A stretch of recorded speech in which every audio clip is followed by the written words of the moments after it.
Video is a demonstration of the GVSU lift system as it's experienced by students.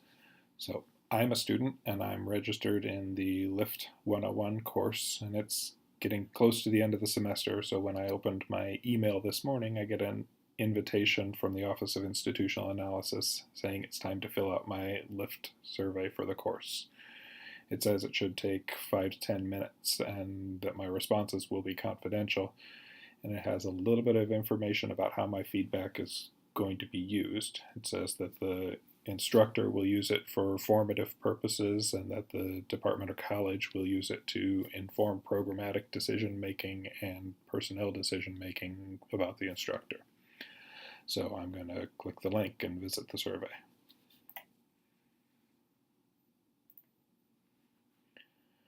Students need to log in to access the questionnaires, so that they only fill out the surveys for the courses in which they're enrolled, and that they only fill out one per course. Even though they log in, nobody at Grand Valley has any access at all to information about which students provided which responses. You can see the top of every screen of the evaluation has a header section that reminds the students which instructor and which course they should be providing their evaluation about. The initial screen has some information similar to the invitation about what it is they're doing and why they're doing it. So now we'll move on to the questionnaire. The first 4 questions are the universal questions that appear at the beginning of every LIFT questionnaire. And these are the items that contribute to a summative scale that's been shown to be a valid indicator of effective instruction.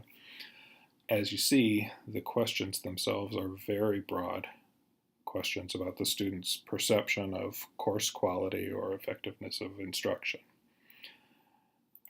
As we move on, we get to more detailed questions about aspects of the course that the students perceive as having gone well or perhaps not so well. The idea is that these more specific questions will provide the context with which to understand those much more general summative questions.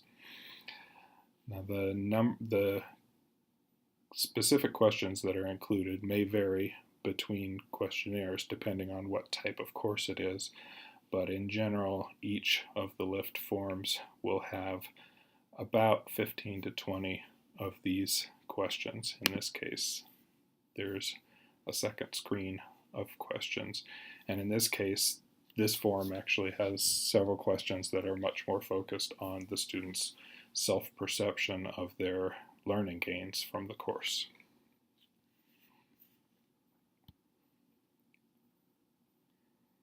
Then we have some questions about the level of challenge and the level of effort for the course.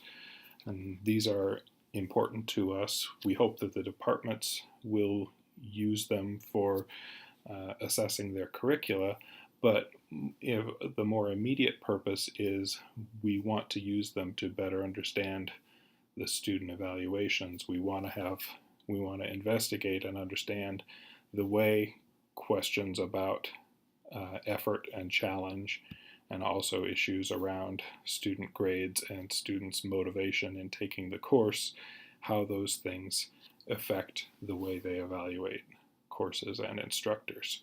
So this information will definitely be helpful to us as we look at that moving forward. And then finally, we have the open text items. By default, the LIFT questionnaires all include these 4 questions, and the students can provide as much or as little feedback as they care to for these. In addition, the instructor or the department can add additional questions if they want.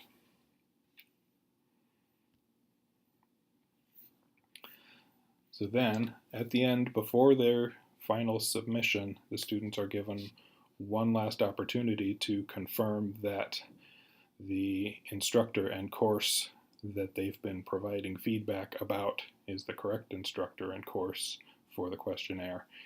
If it is, then they click submit and their contribution to the evaluation of this course is done.